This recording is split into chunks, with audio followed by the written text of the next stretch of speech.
Hello friends, welcome back to our channel. Friends, మనం ఈ రోజు ఈ వీడియోలో వివిధ న్యూస్ పేపర్లో వచ్చిన కరెంట్ అఫైర్స్ అదేవిధంగా జాబ్ అప్డేట్స్ని 1 by 1 పరిశీలించే ప్రయత్నం అయితే చేద్దాం. మీరు కనుక నా ఛానల్ ఇదే ఫస్ట్ టైం చూస్తున్నట్లయితే తప్పకుండా సబ్స్క్రైబ్ చేసుకోండి. అలాగే వీడియోలోని ఇన్ఫర్మేషన్ మీకు నచ్చినట్లయితే ఒక లైక్ చేసి మీ యొక్క సపోర్ట్ని మన ఛానల్కి అందజేయండి. ఫ్రెండ్స్, ఈరోజు వార్తల్లో నిలిచిన అప్డేట్స్ కనుక చూసినట్లయితే మనకు ఫస్ట్ అప్డేట్ వచ్చేసి గ్రూప్ 1కి సంబంధించండి. గ్రూప్ 1 పోస్టులు అన్నిటికీ సమాన వేతనాలు ఉండాలని ఇక్కడ ఒక అంశాన్ని మనం చూడవచ్చు. పీఆర్సీ కమిటీకి గ్రూప్ 1 అధికారుల సంఘ విజ్ఞప్తి. సో ఇక్కడ ఇన్ఫర్మేషన్ చూసినట్లయితే గ్రూప్ 1 నోటిఫికేషన్ ద్వారా నియమించబడే గ్రూప్ 1 పోస్టుల వేతనాలలో 3 రకాల వ్యత్యాసాలు ఉన్నాయని, వాటిని సవరిస్తూ గ్రూప్ 1 పోస్టులన్నిటికీ సమాన వేతనాలు ఉండేలా ప్రభుత్వానికి ప్రతిపాదనలు అందించాలని తెలంగాణ గ్రూప్ 1 అధికారుల సంఘం పీఆర్సీ కమిషన్కు విజ్ఞప్తి చేసింది. బుధవారం గ్రూప్ 1 అధికారుల సంఘం అధ్యక్ష ప్రధాన కార్యదర్శులు మామిళ్ళ చంద్రశేఖర్ గౌడ్ అదేవిధంగా హనుమంత్ నాయకుల ఆధ్వర్యంలో అధికారుల బృందం పీఆర్సీ కమిషన్ చైర్మన్ శివశంకర్ అదేవిధంగా సభ్యులు రామాయణను కలిసి ఈ సందర్భంగా పలు వినతులతో కూడిన పత్రాన్ని అయితే అందించిందట. సో అదేవిధంగా ఇక్కడ ఒక ముఖ్యమైన అంశం అండి, గ్రూప్ 1 అధికారులతో తెలంగాణ అడ్మినిస్ట్రేటివ్ సర్వీస్ ఏర్పాటు అదేవిధంగా స్టేట్ సివిల్ సర్వీస్ గా గ్రూప్ 1 సర్వీసులోని పోస్టులన్నింటినీ పరిగణించాలని వాళ్ళు వినతి పత్రం ఇచ్చారు. సో ఇది గత ప్రభుత్వంలో మనకు కేసీఆర్ ముఖ్యమంత్రిగా ఉన్నప్పుడే తెలంగాణ అడ్మినిస్ట్రేటివ్ సర్వీస్ ని ఏర్పాటు చేసి ప్రతి సంవత్సరం యూపీఎస్సీలో ఏ విధంగా నోటిఫికేషన్ ఇస్తారో తెలంగాణలో కూడా అదే విధంగా యూపీఎస్సీ మోడల్లో ప్రతి సంవత్సరం తెలంగాణ అడ్మినిస్ట్రేటివ్ సర్వీస్తో పాటు డిఎస్పీ పోస్టులను వేయాలనేది ఒక నిర్ణయానికి అయితే వచ్చారు. సో ఆ తర్వాత దానికి సంబంధించి మళ్ళీ వార్తల్లోకి రాలేదు, అది అమల్లో కూడా రాలేదు. సో ఆ విధంగా తెలంగాణ అడ్మినిస్ట్రేటివ్ సర్వీస్ని ఏర్పాటు చేసి స్టేట్ సివిల్ సర్వీస్గా గ్రూప్ 1 ఉద్యోగాలను పరిగణించాలని ఇక్కడ వినతి పత్రం అందించినట్టుగా మనం చూడవచ్చు. అదేవిధంగా స్థానిక సంస్థల అదనపు కలెక్టర్లుగా గ్రూప్ 1 అధికారులను నియమించేలా ప్రభుత్వానికి ప్రతిపాదనలు కూడా పంపాలని వీరు కోరినట్టుగా ఇక్కడ చూడవచ్చు. సో ప్రజెంట్ స్థానిక సంస్థల అదనపు కలెక్టర్లుగా ఐఏఎస్లనే నియమిస్తుంది ప్రభుత్వం. సో కాలానుగుణంగా పదోన్నతులతో పాటు పాత పెన్షన్ విధానాన్ని కూడా పునరుద్ధరించేలా చూడాలని పీఆర్సీ కమిషన్కు వినతి పత్రం అందజేసినట్టు ఇక్కడ మనం చూడవచ్చు.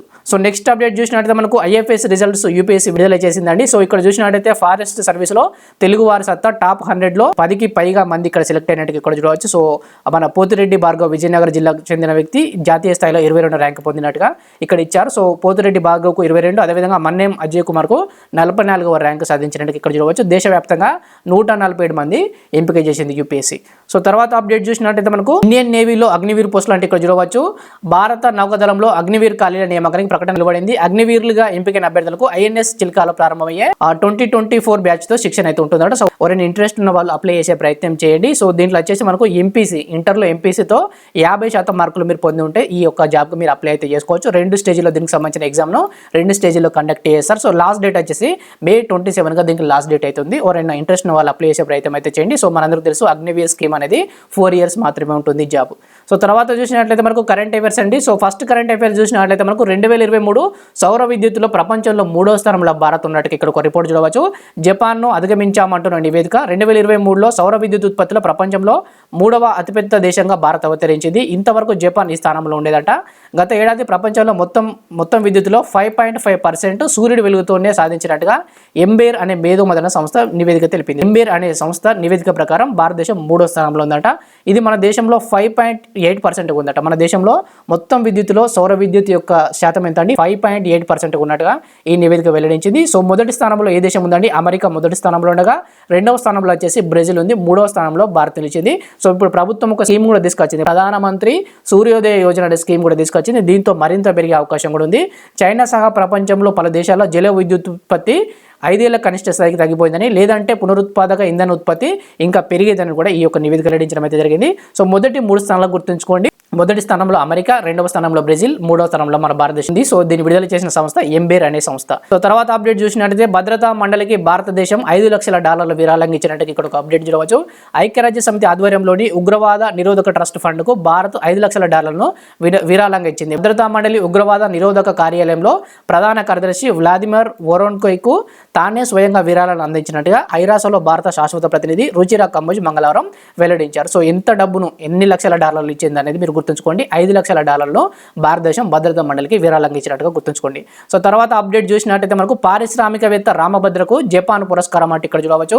చెన్నైలో కాన్సుల్ జనరల్ అందజేత హైదరాబాద్లోని నాగరామ హబ్ సంస్థ అధ్యక్షుడు పారిశ్రామికవేత్త బొడ్డుపల్లి రామచంద్ర జపాన్ ప్రభుత్వ Order of the Rising Sun Gold Rays with Rosette పురస్కారం అందుకున్నారు. చెన్నైలోని జపాన్ కాన్సుల్ జనరల్ తకహాషి మునియా, ఆయన సతీమణి తకహాషి మిత్సుయోలు, రామభద్ర ఆయన సతీమణి నాగనాథలకు బుధవారం ఈ పురస్కారం అందజేశారు. సో ఈయనకు ఎందుకు ఆ పురస్కారం అందజేశారు, ఆయన అవార్డుకి సెలెక్ట్ కావడానికి ఏ అంశాలు దోహదం చేశాయి అనేది ఇక్కడ ఇచ్చారు మనకు. భారతదేశంలో జపాన్ సంస్కృతి వ్యాప్తి, అదేవిధంగా స్నేహపూర్వక సంబంధాలను పెంపొందించడానికి ఆయన చేసిన కృషికి గుర్తింపుగా జపాన్ ప్రభుత్వం ఏటా ఈ పురస్కారాన్ని అందజేస్తుందట. సో ఈ సంవత్సరం వచ్చేసి రామభద్రకి అవార్డు వచ్చినట్టుగా మీరు గుర్తుంచుకోండి. సో తర్వాత అప్డేట్ చూసినట్టు మనకు దలైలామాకు పివి స్మారక పురస్కారం అంటే ఇక్కడ చూడవచ్చు. సో ప్రపంచ శాంతి కోసం నిర్విరామంగా కృషి చేస్తున్న ప్రముఖ బౌద్ధ గురువు దలైలామాకు PV Narasimha Rao memorial foundation Bharat Ratna PV Narasimha Rao స్మారక పురస్కారాన్ని అందించింది. హిమాచల్ ప్రదేశ్లోని ధర్మశాలలో దలైలామా నివాసంలో బుధవారం ఉదయం జరిగిన కార్యక్రమంలో ఫౌండేషన్ ప్రతినిధులు ఆయనకు పురస్కారాన్ని అందించి సత్కరించారు. సో ఇక్కడ చూడవచ్చు మీరు ఇమేజ్లో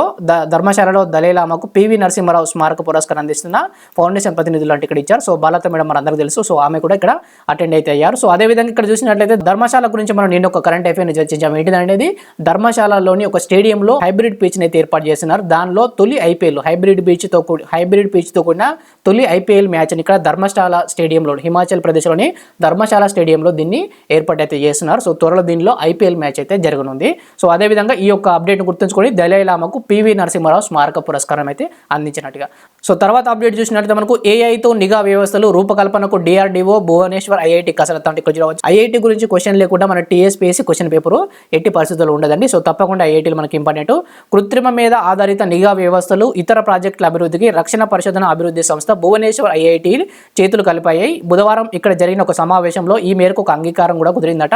డిఆర్డిఓలోని ఎలక్ట్రానిక్స్ అండ్ కమ్యూనికేషన్స్ క్లస్టర్ అధిపతి బినయ్ దాస్ ఇతర శాస్త్రవేత్తలు ఐఐటి అధికారులు ఇందులో పాల్గొన్నారు. ఈ ప్రాజెక్టు కింద ఎలక్ట్రానిక్స్ యుద్ధ వ్యవస్థలు అదేవిధంగా ఏఐ ఆధారిత నిఘా సాధనాలు రాడార్ వ్యవస్థలను భువనేశ్వర్ ఐఐటి నిపుణులు డిఆర్డిఓకి అయితే అందజేయన్నారు. సో గుర్తుంచుకోండి, డిఆర్డిఓకు ఎలక్ట్రానిక్స్ యుద్ధ వ్యవస్థలు అదేవిధంగా ఆర్టిఫిషియల్ ఇంటెలిజెన్స్ ఆధారిత నిఘా సాధనాల కోసం ఏ సంస్థతో ఒప్పందం చేసుకుంది, ఏ ఐఐటితో ఒప్పందం చేసుకుంది డిఆర్డిఓ అని అడుగుతారు. భువనేశ్వర్ ఐఐటితో డిఆర్డిఓ ఒప్పందం చేసుకున్నట్టుగా గుర్తుంచుకోండి. సో నెక్స్ట్ అప్డేట్ చూసినట్టయితే మనకు మడత మంచిదే అంటే ఇక్కడ ఇచ్చారు. సో ఇస్త్రీ చేయని దోశలతో భూతాపంపై పోరు ఐఐటి ప్రొఫెసర్ వినూత్న ప్రతిపాదన అంటే ఇక్కడ ఇచ్చారు. సో మనకు ఇది కూడా ఒక ఐఐటికి సంబంధించిన అంశం అండి. పెరుగుతున్న భూతాపాన్ని తగ్గించేందుకు శాస్త్ర పారిశ్రామిక పరిశోధన మండలి CSIR centre for scientific and industrial research సిబ్బంది ఒక వినూత్న కార్యక్రమాన్ని చేపట్టారు. రింకల్స్ అచ్చే హై. సో ఈ యొక్క ట్యాగ్ లైన్ గుర్తుంచుకోండి. రింకల్స్ అచ్చే హై పేరుతో ప్రతి సోమవారం ఇస్త్రీ చేయని ముడతలు పడిన దుస్తులను ధరించాలని వారు నిర్ణయించారు. దీని ద్వారా ప్రస్తుతం 1.25 లక్షల కిలోల కర్బన ఉద్గారాలు అడ్డుకుంటున్నట్లు బాంబే ఐఐటికి చెందిన ప్రొఫెసర్ చేతన్ సింగ్ సోలంకి తెలిపారు. సో అయితే సోమవారం రోజున ఇస్త్రీ చేసిన దుస్తులు ధరించవద్దనేది దేశవ్యాప్తంగా ఉన్న తమ ల్యాబుల్లోని సిబ్బందికి కూడా సూచిస్తూ అధికారికంగా ఎలాంటి ఉత్తర్వు ఇవ్వలేదని అంటే కేవలం సూచనప్రాయంగానే ఇచ్చినట్టుగా సిఎస్ఐఆర్ ప్రధాన కార్యాలయం పేర్కొంది. గత నెల 23 దరిద్రీ దినోత్సవం సందర్భంగా ఈ నిర్ణయాన్ని అప్పుడే తీసుకున్నారట. సో తాజాగా తమ ల్యాబులో అందరి సిబ్బంది కూడా ప్రతి సోమవారం రోజున ఇస్త్రీ చేయని దుస్తులనే ధరించాలని ఈ సందర్భంగా సిఎస్ఐఆర్ తన యొక్క సిబ్బందికి సూచించినట్టుగా గుర్తుంచుకోండి. సో డైరెక్ట్ క్వశ్చన్ మనల్ని అడిగే అవకాశం అయితే ఉంది. సో దీని ద్వారా ప్రతి సంవత్సరం 1.25 లక్షల కిలోల కర్బన ఉద్గారాలను అడ్డుకునే అవకాశం ఉన్నట్టు శాస్త్రవేత్తలు తెలిపినట్టుగా ఇక్కడ గుర్తుంచుకోండి. సో నెక్స్ట్ అప్డేట్ చూసినట్లయితే మనకు కోవిషీల్డ్కి సంబంధించిన వ్యాక్సిన్ను ఆ కంపెనీ ఉపసంహరించుకుంటుందండి. దీన్ని తయారు చేసిన సంస్థ వచ్చేసి ఆస్ట్రాజెనికా. మన దేశంలో దీన్ని ఏ కంపెనీ తయారు చేసిందండి? సీరం ఇన్స్టిట్యూట్ ఆఫ్ ఇండియా దీన్ని తయారు చేసింది. ఆ యొక్క సంస్థ ఆ కోవిడ్-19 వ్యాక్సిన్ తయారు చేసినందుకు సైరస్ పూనా వాళ్ళకు పద్మభూషణ్ అవార్డు కూడా మన భారత ప్రభుత్వం అయితే ఇచ్చింది. సో తాజాగా ప్రపంచవ్యాప్తంగా వెనక్కి తీసుకుంటున్నట్టు ఆస్ట్రాజెనికా ప్రకటన. ఇకపై ఉత్పత్తి చేయబోమని కూడా స్పష్టీకరణ. కోవిషీల్డ్ కరోనా వ్యాక్సిన్ ప్రపంచవ్యాప్తంగా వెనక్కి తీసుకుంటున్నట్టు తయారీ సంస్థ ఆస్ట్రాజెనికా ప్రకటించింది. వాణిజ్యపరమైన కారణాల వల్ల ఈ నిర్ణయం తీసుకున్నట్టు స్పష్టం చేసింది. కరోనా వైరస్ కొత్త వేరియంట్లను ఎదుర్కోగల వ్యాక్సిన్లు మార్కెట్లో అందుబాటులోకి వచ్చినందున ఇకపై తమ వ్యాక్సిన్ అవసరం లేదని క్లారిటీ ఇచ్చిందట. సో దీని మీద చాలా దేశాలు కేసులు అయితే పడుతున్నాయి. అందుకే వాళ్ళు ఈ వ్యాక్సిన్ మళ్ళీ ఉత్పత్తి చేయదలుచుకోలేదని ఇక్కడ ప్రకటించారు. సో దీనివల్ల రక్తం గడ్డగడుతూ చాలా మందికి హార్ట్ అటాక్స్ వస్తున్నాయి అనేది ప్రధానమైన ఆరోపణ. సో తర్వాత అప్డేట్ చూసినట్టు మనకు ఐఐటి మద్రాస్కు చరిత్రలోనే అత్యధిక విరాళాలు అంటే ఇక్కడ చూడవచ్చు. 513 కోట్ల విరాళం అంటే ఇక్కడ ఇచ్చారు. సో ఐఐటి మద్రాస్ చరిత్రలో దాతల నుంచి అత్యధిక నిధులు సమకూరాయి. 2023-24 ఆర్థిక సంవత్సరంలో 513 కోట్లు అందినట్లు ఐఐటి మద్రాస్ నిర్వాహకులు ప్రొఫెసర్ కామకోటి బుధవారం ప్రకటించారు. అదనంగా ఇంకో 717 కోట్ల నిధులు ఇచ్చేందుకు కార్పొరేట్ సంస్థలు అదేవిధంగా పూర్వ విద్యార్థులు ముందుకు వచ్చినట్లు తెలిపారంట. సో ఎక్కువ ఫారిన్లో చదువుకున్న వాళ్ళు ఆయా విద్యా సంస్థలకు విరాళాలు ఇస్తుంటారండి. సో మన భారతదేశంలో ఇలాంటి విరాళాలు తక్కువనే, కానీ ఐఐటి మద్రాస్కు చరిత్రలోనే ఎక్కువగా 513 కోట్ల విరాళాలు ఈ ఆర్థిక సంవత్సరంలో లభించాయట. గుర్తుంచుకోండి, అంతగానే ఇంపార్టెంట్ కాదు కానీ గుర్తుంచుకోండి, ఐఐటీలు ఇంపార్టెంట్ కాబట్టి. సో తర్వాత అప్డేట్ చూసినట్లయితే మనకు 24 గంటల్లో 70,000 మెట్లు ఎక్కి హిమంత్ మాసిక్ ప్రపంచ రికార్డు అంటే ఇక్కడ చూడవచ్చు. రాజస్థాన్లోని జైపూర్కు చెందిన మాజీ కమాండో హిమ్మత్ సింగ్ రాథోడ్ 70,679 మెట్లు ఎక్కి ప్రపంచ రికార్డును బద్దలు కొట్టారు. సో స్పెయిన్కు చెందిన క్రిస్టియన్ రాబర్టో ఆయన 70,200 మెట్లు మాత్రమే ఎక్కారట. సో తాజాగా ఆయన రికార్డును ఈయన అధిగమించారు. యువత డ్రగ్స్ కు దూరంగా ఉండాలనే సందేశాన్ని చాటేందుకు ఈ రికార్డు సృష్టించినట్లు హిమ్మత్ సింగ్ తెలిపారు. సో ఈయన పేరు గుర్తుంచుకోండి, హిమ్మత్ సింగ్ అనే వ్యక్తి 24 గంటల్లో 70,679 మెట్లు ప్రపంచ రికార్డును అయితే సృష్టించాడు. సో తర్వాత అప్డేట్ చూసినట్లయితే మనకు ఒలింపిక్స్ సంబంధించండి. ఓడలో ఫ్రాన్స్కు ఒలింపిక్ జ్యోతి అంటే ఇక్కడ చూడవచ్చు. 1896లో తొలిసారి ఉపయోగించిన 3 వరుసల తెరచాపలతో కూడిన పురాతన ఓడ మధ్యధరా సముద్రంలో 12 రోజుల పాటు ప్రయాణం చివరిగా గమ్యాన్ని చేరుకుని ఫ్రాన్స్లో ఒలింపిక్ జ్యోతి వెలుగును నింపనుంది. సో ఒలింపిక్ జ్యోతిని ఎక్కడ వెలిగిస్తారండి? మనకు పురాతన గ్రీస్ ఒలింపియా మైదానంలో దీన్ని వెలిగిస్తారండి. 100 రోజులు ఒలింపిక్స్ అయితే ఎప్పుడైతే ప్రారంభమవుతాయో 100 రోజుల ముందు పురాతన గ్రీస్ ఒలింపియా మైదానంలో అక్కడ జ్యోతి ప్రజ్వలన కార్యక్రమం అయితే జరుగుతుంది. అక్కడ నుంచి ప్రదర్శనగా ఎక్కడైతే దీన్ని నిర్వహిస్తారో అక్కడ వరకు ప్రదర్శనగా తీసుకెళ్తారు. మరికొన్ని రోజుల్లో ఇది ప్యారిస్ కి అయితే చేరనుందండి. సో ప్యారిస్ కి చేరిన తర్వాత ప్యారిస్ కి సంబంధించి మీరు గుర్తుంచుకోవాల్సిన అంశాలు ఏంటండి? ఈసారి ప్యారిస్ ఆతిథ్యం ఇస్తే ఆ ఒలింపిక్స్ కు 3 సార్లు ఆతిథ్యం ఇచ్చిన నగరంగా ప్యారిస్ నిలవనుంది. సో లండన్ కూడా గతంలో 3 సార్లు ఒలింపిక్స్ నిర్వహించిందండి. లండన్ లో 3 సార్లు ఒలింపిక్స్ ఇంతవరకు జరిగాయి. సో తాజాగా ప్యారిస్ కనుక ఒలింపిక్స్ ఈసారి కంప్లీట్ చేస్తే 3 సార్లు ఆతిథ్యం ఇచ్చిన నగరంగా ప్యారిస్ కూడా నిలవనుంది. సో తర్వాత అప్డేట్ చూసినట్లయితే మనకు సునీత విలియమ్స్ సంబంధించిన అంతరిక్ష యాత్ర వచ్చే వారం జరగనున్నట్టుగా ఇక్కడ ఒక అప్డేట్ చూడవచ్చు. సో ఈసారి ఈమె మూడవసారి అంతరిక్ష యాత్ర అయితే చేపడుతున్నారు. 2006లో మొదటిసారి, 2012లో రెండవసారి అంతరిక్ష యానం చేశారు. సో వచ్చే వారంలో ఆమె యొక్క అంతరిక్ష యాత్ర స్టార్ట్ అవుతుందట. సో తర్వాత అప్డేట్ చూసినట్లయితే మనకు అంటార్కిటికాలో భారత్ కొత్త పరిశోధన కేంద్రం అంటే ఇక్కడ చూడవచ్చు. సో ఇదివరకు ఇక్కడ మనకు 2 పరిశోధన కేంద్రాలు ఉన్నాయండి. సో అవి పాతవైనాయి కాబట్టి కొత్తగా 2 పరిశోధన కేంద్రాలు అయితే ఏర్పాటు చేయనున్నారు. మైత్రి 2 పేరిట నిర్మాణానికి సన్నాహాలు. హిమమయ అంటార్కిటికా ప్రాంతంలో కొత్తగా పరిశోధన కేంద్రాన్ని ఏర్పాటు చేయాలని భారత్ నిర్ణయించింది. ఈ మేరకు 46వ అంటార్కిటిక్ ఒప్పంద సంప్రదింపుల సమావేశానికి లాంఛనంగా సమాచారం ఇవ్వనుంది. అలాగే పర్యావరణ పరిరక్షణ కమిటీ 26వ సమావేశానికి తెలియజేయనుంది. ఈ నెల 20 నుంచి 30 వరకు కోచిలో ఈ 2 భేటీలు జరుగుతాయట. సో ఇది చాలా ఇంపార్టెంట్. అంటే ఈ 2 సమావేశాలు ఎక్కడ జరుగుతాయని అడుగుతారు. సో కోచిలో ఈ యొక్క సమావేశాలు అయితే జరుగుతున్నాయంట. ఏంటండి? పర్యావరణ పరిరక్షణ కమిటీ, అదేవిధంగా అంటార్కిటిక్ ఒప్పంద సంప్రదింపుల సమావేశం. ఈ 2 సమావేశాలు 20 నుంచి 30 వరకు కోచిలో జరుగుతాయట. సో దక్షిణ ధ్రువ ప్రాంతంలో పరిశోధనలో పాలుపంచుకుంటున్న దేశాలు ఈ సమావేశాలు పాల్గొంటాయి. ప్రస్తుతం భారత్కు అంటార్కిటికాలో మైత్రి, భారతి అనే 2 పరిశోధన కేంద్రాలు ఉన్నాయి. సో తప్పకుండా గుర్తుంచుకోండి, ఈ పేర్లు మనకి ఇంపార్టెంట్. మైత్రి, అదేవిధంగా భారతి అనే పరిశోధన కేంద్రాలు ఉన్నాయి. ఇందులో మైత్రిని 35 ఏళ్ల కిందట నిర్మించారు. భారతి 12 ఏళ్ల నాటిది. మైత్రి కేంద్రం పాత పడిపోయిందని దీన్ని మైత్రి 2 పేరుతో కొత్తగా నిర్మించాలని భారత ప్రభుత్వం అయితే ప్రయత్నిస్తుంది. సో తప్పకుండా గుర్తుంచుకోండి, దీని పేరు మైత్రి 2. అదేవిధంగా భారతి పేరును కూడా గుర్తుంచుకోండి. సో తర్వాత అప్డేట్ చూసినట్లయితే మనకు భారత scouts and guides chief commissioner గా మన కల్వకుంట్ల కవిత గారిని తొలగిస్తున్నట్లు ఇక్కడ ఒక అప్డేట్ చూడవచ్చు. బీఆర్ఎస్ ఎమ్మెల్సీ కల్వకుంట్ల కవితను ది భారత స్కౌట్స్ అండ్ గైడ్స్ అసోసియేషన్ రాష్ట్ర చీఫ్ కమిషనర్ పదవి నుంచి తొలగిస్తున్నట్లు ది భారత స్కౌట్స్ అండ్ గైడ్స్ ఉపాధ్యక్షుడు మల్లారెడ్డి బుధవారం ఒక ప్రకటనలో తెలిపారు. సో కొత్తగా ఎవరిని నియమిస్తారనేది ఇంకా అప్డేట్ అయితే ఇవ్వలేదండి. సో ఈ యొక్క ఆఫీస్ మీరు చూసినట్లయితే భారత స్కౌట్స్ అండ్ గైడ్స్ యొక్క ఆఫీస్ అనేది మన అశోక్ నగర్ లోనే ఉంటుందండి. సో చాలా మందికి తెలుసు, ఏవీ కాలేజ్ దగ్గర ఉంటుంది ఇది. సో ఈ యొక్క చీఫ్ కమిషనర్ పదవి నుండి కవితను తొలగిస్తున్నట్టుగా ఇక్కడ ఒక అప్డేట్ అయితే మనం చూడవచ్చు. సో ఆమె 2021లో పదవి బాధ్యతలు అయితే చేపట్టారు. సో తర్వాత అప్డేట్ చూసినట్టు మనకు భారత్కు మన వాళ్ళు 70 డబ్బు అంటూ ఇక్కడ ఒక అప్డేట్ చూడవచ్చు. సో ఇది మనకు ఎన్ఆర్ఐలు పంపించిన డబ్బులకు సంబంధించండి. సో దీన్ని మనం ఏమని పిలుస్తామండి? ఎన్ఆర్ఐలు విదేశాల్లో ఉన్న మన వారు అక్కడ డబ్బును సంపాదించి మనకు పంపిస్తే దాన్ని రెమిటెన్సెస్ అని అంటారు.